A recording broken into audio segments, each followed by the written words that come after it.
Hello to all, how are you. उम्मीद करती हूँ सब बहुत अच्छे होंगे and I am also good. और मैं चाहती हूँ हम सब ऐसे ही हेल्दी रहें, वेल्दी रहें और मस्त रहें। मैं डॉक्टर मीनू दहिया, योगाचार्य। मैंने पढ़ाई भी योग में ही की है, सारा जो एजुकेशन है, और शुरू से ही मुझे योग में बहुत इंटरेस्ट था। और ना केवल योग में, फिज़िकल एक्टिविटीज़ में मुझे बहुत ही ज़्यादा इंटरेस्ट था।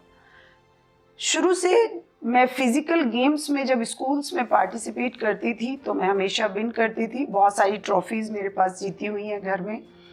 और मैं एक आइडल पर्सन को देख के मोटिवेट होती थी कि ये फिट रह सकते हैं तो हम क्यों नहीं। और मैंने ये खुद ने पर्सनली ये रियलाइज़ किया कि यदि हम शारीरिक रूप से मजबूत रहते हैं तो हम हर चीज़ को करने में सक्षम होते हैं।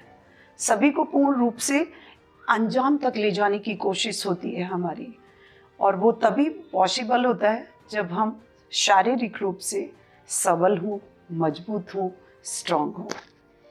तो मैं बात करूंगी हेल्थ की, क्योंकि मेरा सब्जेक्ट है योग। और हेल्थ ना केवल शारीरिक बल्कि मैं मानसिक, शारीरिक, बौद्धिक तीनों रूप से योग में समर्पित हूँ।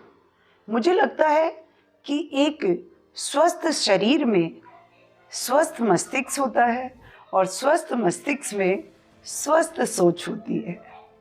इसलिए जब हम सोचते अच्छा हैं तो ऑब्वियसली हम करते भी अच्छा हैं। जब हम अच्छा करेंगे तो सामने वाला भी हमारे लिए अच्छा ही करेगा। हमेशा आप देखिएगा, देने का भाव, देने के भाव के पीछे क्या छुपा है, वापस आएगा। आप जो दे रहे हैं आपको मिलना है। तो इसलिए हमेशा ये सोचिए, आप अच्छा बोलिए, अच्छा व्यवहार कीजिए दूसरों के साथ, और अपने समाज के साथ तो जितना अच्छा कर सकते हो उतना ही एक अच्छा व्यवहार आप अपनी सोसाइटी को क्रिएट कर रहे हो। एक सुंदर जो इन्वायरमेंट है उसको डेवलप कर रहे हैं। शुरू से मुझे मेरे जो दोस्त होते थे, मैं बहुत एक्टिव रहती थी और सब दोस्त कहते थे इतनी एनर्जी आती कहाँ से। मैं खेलती कूदती बहुत थी, पढ़ाई भी मैं एवरेज करती थी क्योंकि मुझे लगता था कि पढ़ना बहुत ज़रूरी है, बिना पढ़े आगे जा नहीं सकते। तो पढ़ाई भी करते थे। जब रिज़ल्ट का नंबर होता था तो हमें एप्रिशिएशन चाहिए होता था, इसलिए हम मेहनत करते थे। पर हम फिज़िकली गेम्स पर, जैसे कि आजकल के बच्चे बिल्कुल नहीं खेलते हैं, हम खेलते थे। हमारे पास दो ही काम थे, खेलो, पढ़ाई करो। हम बड़ों का कहना बहुत मानते थे, जो आज की डेट में मुझे काफ़ी ऐसा लगता है कि हमारे बच्चों के पास ये चीज़ें बहुत कम होती जा रही हैं। हम एक जॉइंट फैमिली में होते थे, हमें किसी ने भी कॉल किया, हम उनको हमेशा उनकी बात सुनते थे। तो टॉलरेंस पावर भी हमारे पास बहुत अच्छी थी। इनफैक्ट हमें बड़े और छोटों का बहुत अच्छे से ये पता होता था कि ये छोटे हैं, इनको प्यार करना है, ये बड़े हैं, इनको रिस्पेक्ट करनी है और इनकी सारी बात माननी है। तो ये हमारी संस्कृति, हमारे दादा, हमारी दादी, हमारी मम्मा पापा ने जो हमें दी, हम आज भी प्राउडली कह सकते हैं कि जो संस्कार हमारे मम्मी पापा ने हमें दिए, बहुत ही स्ट्रॉन्ग दिए। हमने हर स्थिति को, हर परिस्थिति को फेस किया और फाइनली हमें सक्सेस मिली। हमें मेहनत करनी सिखाई कि हमें सुबह 4 बजे उठ के ब्रह्म मुहूर्त में पढ़ाई करनी चाहिए। हम तब नहीं समझते थे ये चीज़ कि पापा ऐसा क्यों बोलते हैं कि सुबह उठ के बच्चों को पढ़ना चाहिए, लेकिन आज हमें पता चला कि वही तो सबसे अच्छा समय होता है। तो तब हम पढ़ते थे बचपन में, आज हम सुबह उठ के योग करते हैं, ध्यान करते हैं, प्राणायाम करते हैं और पूरे दिन को सुंदर बनाने के लिए एक प्रयास करते हैं कि हम अपने आप को स्वस्थ बनाएंगे, तभी तो हम पूरे दिन अपने आप को एक्टिव रख पाएंगे। जैसा कि मैंने योग के बारे में बताया, योग हमारे 20वीं सदी से ही शुरू हो गया था। वैसे तो हमारी संस्कृति ही योग है, हमारी देन ही योग है, हमारी ही देन है एक्चुअली, जो कि अभी हमारे दूसरे देश भी इन सब चीज़ों पर रिसर्च भी की, वैज्ञानिक रूप से भी उन्होंने इसको एक्सेप्ट किया और माना कि हाँ, इसमें कोई साइंटिफिक चीज़ें हैं। 20वीं सदी में जब हमारे स्वामी विवेकानंद जी ने कहा था कि योग के द्वारा हम अपना ना केवल शारीरिक बल्कि बौद्धिक विकास भी कर सकते हैं। ऐसे बहुत सारे हमारे संत हुए, इनको लोग योग को कभी भी धर्म के साथ ना जोड़ें प्लीज़। योग कोई धर्म नहीं है, योग एक शिक्षा है, शारीरिक शिक्षा, शारीरिक ज्ञान। इसलिए मैं योग को कभी भी किसी भी धर्म से नहीं जोड़ने के लिए बिल्कुल भी इसके उसमें नहीं हूँ कि आप किसी एक धर्म से इसको जोड़ें।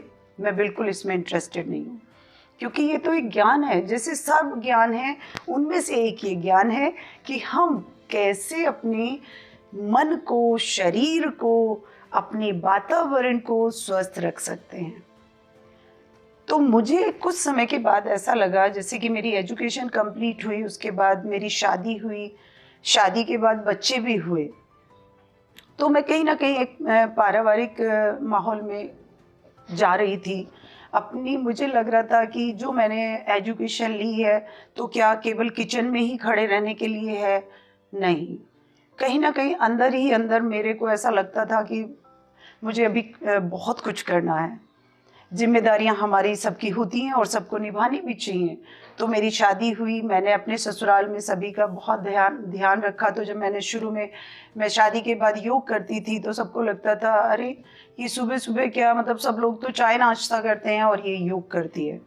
लेकिन फिर धीरे धीरे उन लोगों ने भी मुझे समझना शुरू किया कि ये तो बहुत अच्छी बात है, अपने हेल्थ के लिए इतना पॉजिटिव रहना बहुत हर कोई नहीं होता है। तो उन्होंने भी मुझे सपोर्ट किया और फाइनली मुझे बच्चे हुए। मेरे 2 बच्चे हैं, मेरी बेटी 12th में है, बेटा भी है 9th में। और मेरे तब से ये खुद के लिए प्रैक्टिस चलती रही। मैंने एजुकेशन में भी मैंने सारी डिग्रियां, पीएचडी इनफैक्ट मैंने योगा में किया। तो मैंने सब कुछ इसमें किया। उसके बाद मैंने फाइनली, जब मैंने देखा कि बच्चे अब स्कूल कर रहे हैं और बच्चों के साथ ही साथ मुझे थोड़ा सा खुद के लिए समय मिलना शुरू किया, तो मुझे बहुत सारी फीमेल्स ने स्पेशली मुझे आर्गुमेंट किया कि प्लीज़ आप खुद इतना फिट हैं, हमारे लिए भी कुछ कीजिए। मुझे सुन के बहुत अच्छा लगा। हाँ, मैं जानती थी कि एक फीमेल के लिए घर के अलावा और कोई समय बचता ही नहीं है। वो अपने लिए कुछ सोचती ही नहीं है, वो अपने बच्चों के लिए, अपने परिवार के लिए ज़्यादा सोचती हैं। मैं भी अंडरस्टैंड करती हूँ इस चीज़ को, क्योंकि हमारा पूरा डेडिकेशन अपनी फैमिली के लिए होता है, स्पेशली फीमेल। तो फीमेल के लिए ये मैंने सोचा हाँ, हम लोग इसमें एक अच्छा काम कर सकते हैं। फिर मैंने ठाना कि अब मुझे अपना जो थोड़ा बहुत समय है वो मैं सेवा में लगाना शुरू करूँगी, साथ ही साथ कुछ अर्निंग भी होगी और लोगों के काम भी आ सकेगा मेरा जीवन। तो मैंने लोगों को बोला ठीक है, अगर आप इंटरेस्टेड हैं तो मेरे साथ योग कीजिए। बोले आप योग करते हैं मैडम? मैंने कहा हाँ, मैं योग करती हूँ। और सबसे अच्छी बात है कि मैं योग के साथ साथ हमेशा अपने फेस पे स्माइल रखती हूँ। और मैं सबसे कहना चाहूँगी, हंसते रहिए। अगर हंसते हैं, एक की हंसी 4 को खुशी दे सकती है, घर के वातावरण को पॉजिटिव कर सकती है। तो मैं अपनी क्लास में भी ऐसा ही माहौल रखती हूँ कुछ, कि स्ट्रेस किसकी लाइफ में नहीं है। आज की आधुनिक जीवन में बहुत ज़्यादा स्ट्रेस है, और ये सारे सर्कमटेंसेस देख के ही मेरे दिमाग में ये बात आई कि इन सब से लड़ने के लिए हमें इनर पावर चाहिए, इनर विलिंग चाहिए। कहाँ से लाएं? टूट जाते हैं। फीमेल्स तो वैसे भी सॉफ्ट हार्टेड होती हैं, वो मेहनत भी बस 40-45 साल तक कर सकती हैं। उसके बाद कहीं कमर में दर्द है, गर्दन में दर्द है, पेट में दर्द है, पूरी आपकी जो हमारी बोन्स होती हैं वो बहुत जल्दी डैमेज होना शुरू हो जाती हैं। तो शरीर हमारा साथ देना छोड़ देता है, जिसकी वजह से फिर हम थोड़े चिड़चिड़े रहना शुरू हो जाते हैं। हमें परिवार में ऐसा लगता है कि नहीं, अब हम कैपेबल नहीं है सब कुछ करने में, तो फिर परिवार वाले भी हम पे थोड़ा उतना ध्यान नहीं देते हैं, क्योंकि एक स्वस्थ शरीर ही सबके लिए अट्रैक्शन का पार्ट हो सकता है। जब हम बीमार होते हैं तो हमें कोई देखना नहीं चाहता। तब मैंने अपनी सभी को, ना केवल फीमेल्स को बल्कि मेल्स को भी कहा कि काम सबको करना है और आगे भी सबको बढ़ना है, लेकिन प्लीज़ आप अपनी लाइफ में थोड़ा समय अपनी हेल्थ को दीजिए। हम सुबह जल्दी उठ सकते हैं। सपोज हम कहते हैं कि आज की लाइफ में हम रात को लेट सोते हैं तो फिर नींद कैसे पूरी हो। बिल्कुल सही बात है, पर नींद पूरा होना 7 घंटे की नींद चाहिए। आप 6 घंटे सो लो, आप 1 घंटा योगासन्स कर लीजिए। योग आप 45 मिनट्स योग करने से आप अपने आप को 4 घंटे की नींद से जो एनर्जी मिलती है आपको 1 घंटे के योग करने से मिल जाएगी। ये सारा मैं इसलिए बता पा रही हूँ, एक्सप्लेन कर पा रही हूँ, बिकॉज ये मैंने प्रैक्टिकल लाइफ में फील भी किया और मैंने इसको रियलाइज़ भी किया। आज मैं फुल एनर्जेटिक हूँ। मैं अपने बच्चों को, अपने परिवार को, अपने घर को पूरे टाइम सुबह 5 बजे से लेके और रात के 10 बजे तक नॉन स्टॉप काम करती हूँ। और ना केवल अपना प्रोफेशन बल्कि अपने घर का भी, प्रोफेशन भी और सोशल एक्टिविटीज़ भी मैं सब करती हूँ। मुझे खाली बैठना अच्छा ही नहीं लगता है, बुक्स पढ़ना अच्छा लगता है, कुछ नॉलेज, मुझे यूट्यूब, फ़ोन थोड़ा सा कम पसंद है, मैं कम देखती हूँ। मुझे बुक्सेस पढ़ना अच्छा लगता है, ऑथेंटिक नॉलेज लेना मुझे अच्छा लगता है कि कहीं से भी मुझे। और हाँ, हमेशा एक इच्छा रहती है मेरी कि मैं कभी भी सीखना नहीं छोड़ूंगी। ये मेरी अंदर से एक भावना है कि मैं कभी भी सीखना नहीं छोड़ूंगी। लाइफ टाइम सीखती रहूँगी और लाइफ टाइम मेहनत करती रहूँगी, आगे बढ़ती रहूँगी और कभी भी मेरे इच्छाओं का अंत नहीं आएगा। तो मैंने अपनी क्लास में बहुत सारे लोगों को फिट किया और मेरे पास बहुत सारे ऐसे फीडबैक्स हैं, कमेंट्स हैं जो आके मुझे बोलते हैं कि मैम आपने हमें इतना अच्छा योग कराया कि मेरी तो ये प्रॉब्लम ही ख़त्म हो गई। मेरे को श्वासों की प्रॉब्लम थी, मेरे को डाइजेशन की प्रॉब्लम थी, बैक एक की प्रॉब्लम थी, न जाने मैंने कितनी सारी प्रॉब्लम सॉल्व की हैं डेफिनेटली। और मैं इसमें इसलिए 100% श्योर हूँ कि आप डॉक्टर से कंसल्ट कीजिए, परामर्श ज़रूर लीजिए, दवाइयाँ भी ज़रूर लीजिए अगर डॉक्टर आपको कह रहे हैं तो। पर उसके साथ साथ आप अपने योग को जारी रखिए। योग हर कोई कर सकता है, बच्चा हो, बड़ा हो, बूढ़ा हो, जर्जर हो, कितनी भी बीमारी से ग्रसित हो, आप खड़े होके योग कीजिए, बैठ के योग कीजिए, लेट के योग कीजिए, किसी भी स्थिति में आप योग कर सकते हैं। आप देखेंगे कि आज की जो सोसाइटी है उसमें एग्रेसिवनेस बहुत ज़्यादा है, टेम्परामेंट, बहुत जल्दी गुस्सा होना, बहुत। और हाँ, एक बात मैं सभी को कहती हूँ, आज आपसे भी कहना चाहूँगी, लाइफ में ठहराव लाइए। अपने आप को थोड़ा शांत करके अपने आप को थोड़ा अपने श्वासों को देखने की कोशिश कीजिए। जो दिन रात आपका साथ देते हैं, क्या कभी उनके बारे में जानते हो? किस तरह श्वास ले रही हैं, किस तरह छोड़ रहे हैं, कितने श्वास ले रहे हैं, कितने हम छोड़ रहे हैं। श्वासों का हमारी लाइफ में अहम रोल है। जब तक है श्वास तब तक है हम। तो इसलिए अपने श्वासों पर ध्यान दीजिए, आंखें बंद करके डीप ब्रीदिंग कीजिए।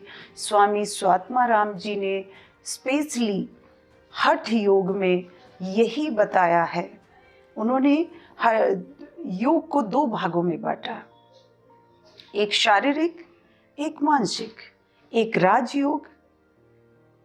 इस तरह से हम जब योग करते हैं तो हम आसनों के माध्यम से अपने शरीर को साध जाते हैं, लेकिन शरीर के बाद आता है मन, चित्त, ध्यान, बुद्धि, प्राण।